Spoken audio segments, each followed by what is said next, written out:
اللهم علمنا ما ينفعنا وانفعنا بما علمتنا يا رب العالمين. Pemirsa yang dirahmati oleh Allah Subhanahu wa taala, dimanapun Anda berada, alhamdulillah kita bersyukur kepada Allah Subhanahu wa taala karena pada kesempatan pagi hari ini kita bisa melanjutkan kembali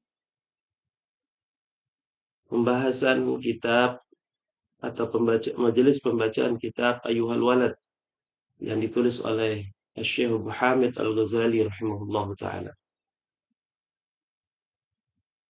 Kita lanjutkan apa yang beliau sampaikan, mana kemarin, yaitu tentang nasihat beliau kepada para muridnya atau muridnya khusus ya yang bertanya pada beliau lewat surat. Dan beliau menjelaskan ini sekarang nasihat khusus untuk beliau. Nah, dan tentunya kita bisa ambil faedah dari nasihat ini. Kata Syekh setelah menjelaskan tentang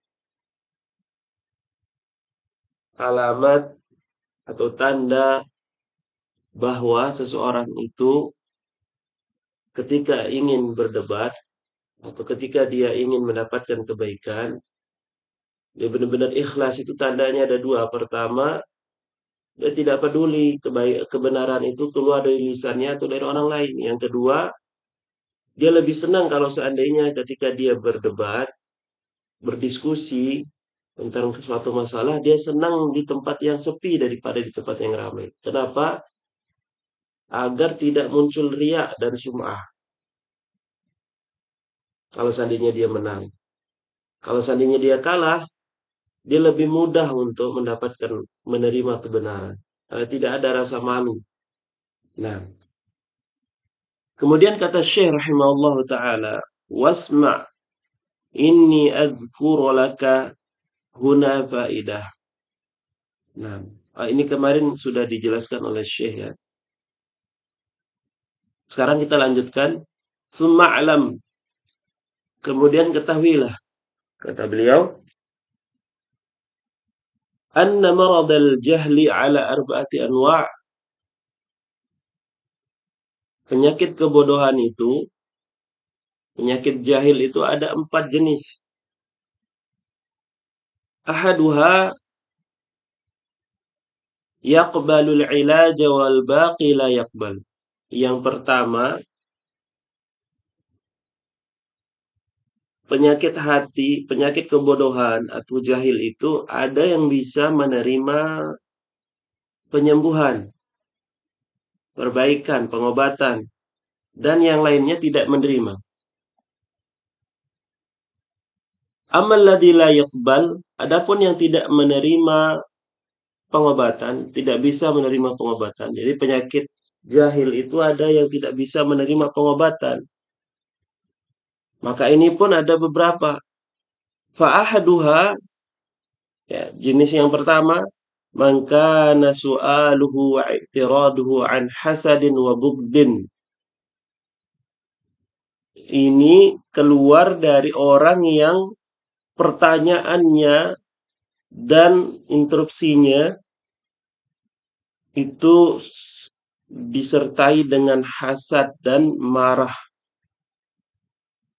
Fakullama tujibuhu bi ahsanil jawab, dan setiap engkau menjawabnya dengan jawaban yang paling bagus, wa afsahihi wa awdahihi, dan yang paling fasih serta paling jelas, la yazidu lahu dzalika illa ghaidhan wa hasada. Tidak menambahkan ya dengan jawaban tersebut, dengan jawaban yang indah tersebut, tidak menambah kecuali rasa iri dan dengki kepada hati yang bertanya.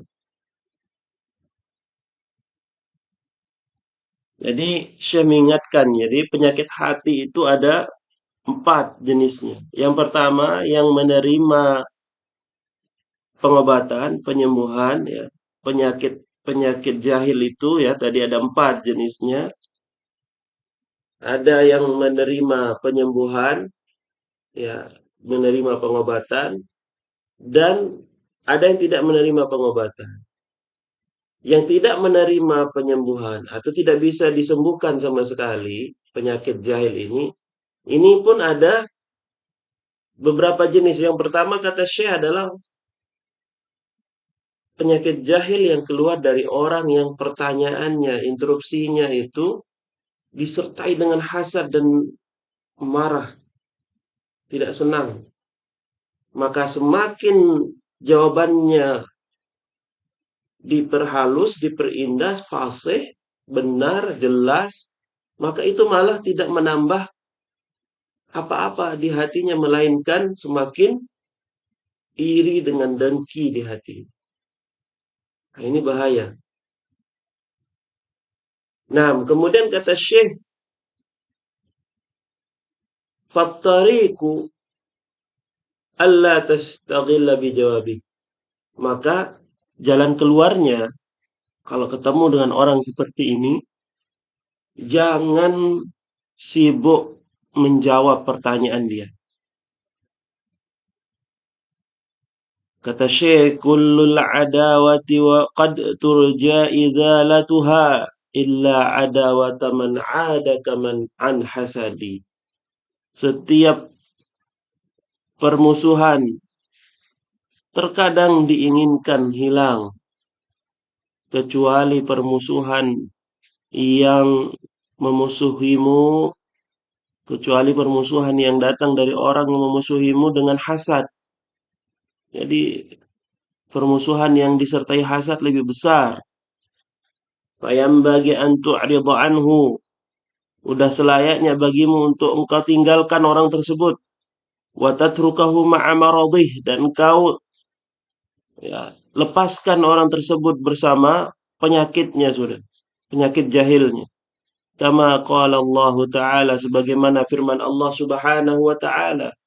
Fa'arid amman tawalla an dzikrina wattaba'a hawahu fa'arid amman tawalla an dzikrina wa lam yurid illa al-hayatad dunya. Kata Allah Subhanahu wa taala, maka tinggalkan dari orang-orang yang berpaling dari mengingat kami, dan mereka tidak menginginkan kecuali hanya kehidupan dunia. Masya Allah. Ini nasihat yang sangat indah dari Syekh. Ketika seseorang itu memang tidak menginginkan kebenaran, maka tinggalkan. Sebagaimana dulu yang terjadi pada Nabi Musa dan kaumnya. Ketika Nabi Musa mengingatkan kaumnya, mereka malah berpaling. Falamma zagu azagallahu qulubahum. Azagallahu qulubahum. Sekalian ketika mereka berpaling dari nasihat, berpaling dari wahyu yang disampaikan oleh Nabi Musa alaihissalatu wassalam, Allah Subhanahu wa taala palingkan sekalian. Rasulullah fa'ansahum, ketika mereka lupa dengan Allah SWT, tidak mau mengingat Allah SWT, Allah lupakan mereka sekalian. Allah membuat mereka lupa terhadap diri mereka, keadaan mereka sendiri. Maka kata Allah SWT dalam Al-Quran, fa'arid amman tawalla an dzikrina wa lam yurid illa al-hayatad dunya.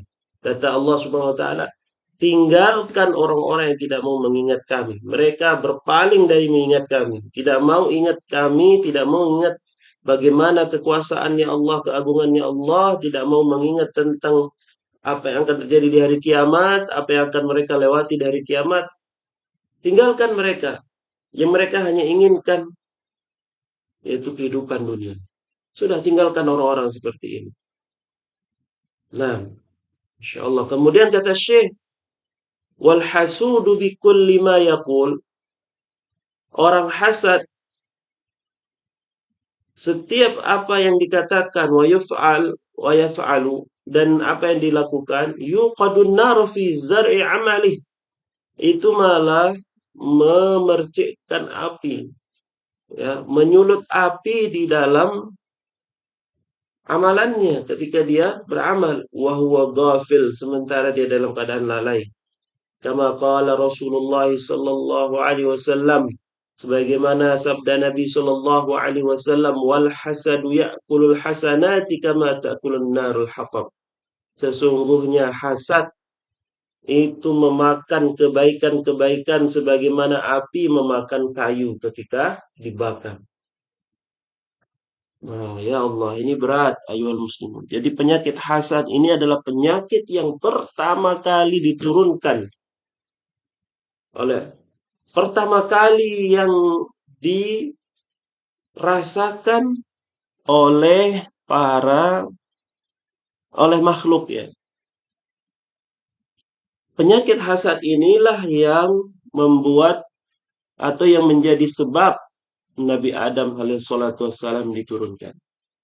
Siapa yang terjangkit penyakit hasad pertama kali? Yaitu syaitan. Iblis. Nenek moyangnya syaitan. Ini yang pertama kali terjangkit penyakit hasad. Ketika Nabi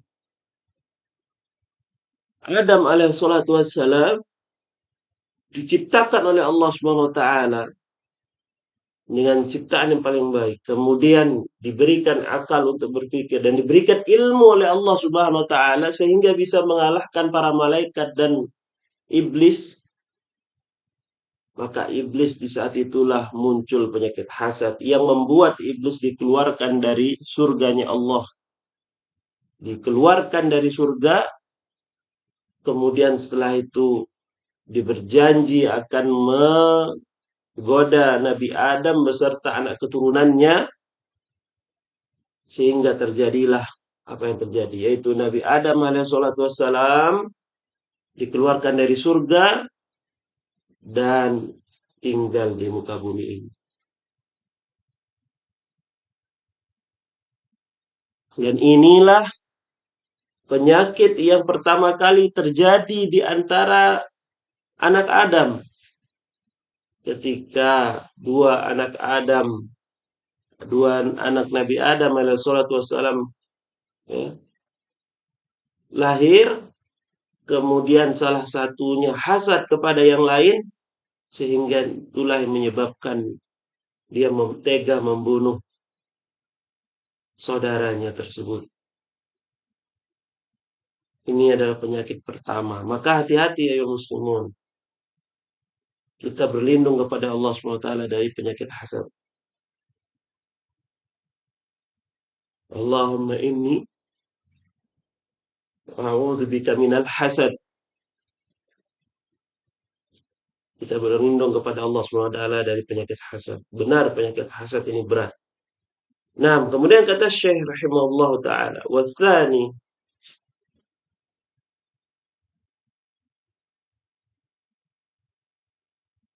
an takuna illatuhu minal hamaqati wa huwa aidan la yaqbalul ilaj.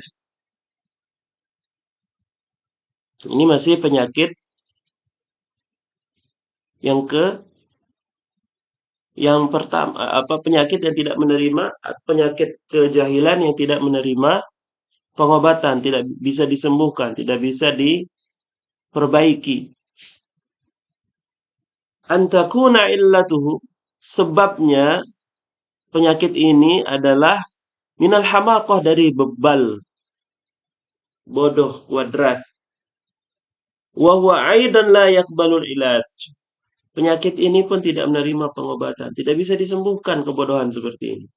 Kama qala Isa alaihissalam, inni ma ajastu an ihya'il mauta. Sesungguhnya aku tidak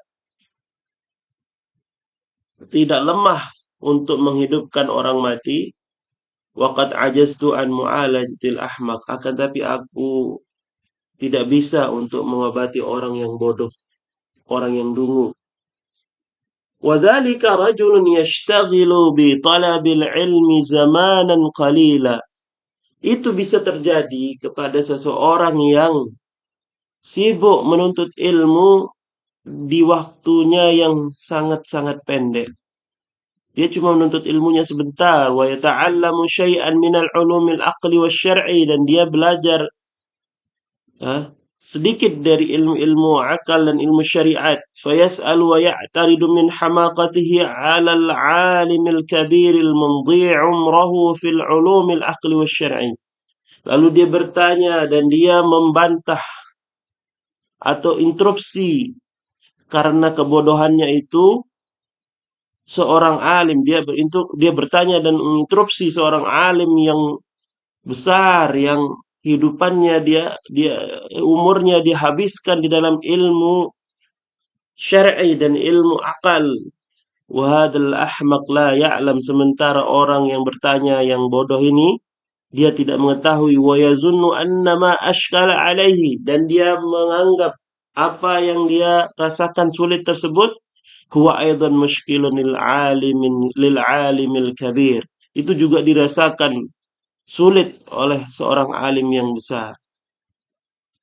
Fa idza lam yatafakkar hadzal qadar, kalau dia tidak berpikir tentang masalah ini, yakunu su'aluhu minal hamaqah, maka pertanyaannya itu berdasarkan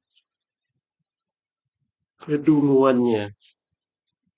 Fayambagi alla yashtaghilla bijawabihi li'anna jawabal ahmaqi sukut. Maka sudah selayaknya untuk tidak disibukkan, engkau tidak menyibukkan dengan menjawab pertanyaannya, karena menjawabnya atau jawaban untuk orang-orang yang jahil kuadrat adalah sukut, diam.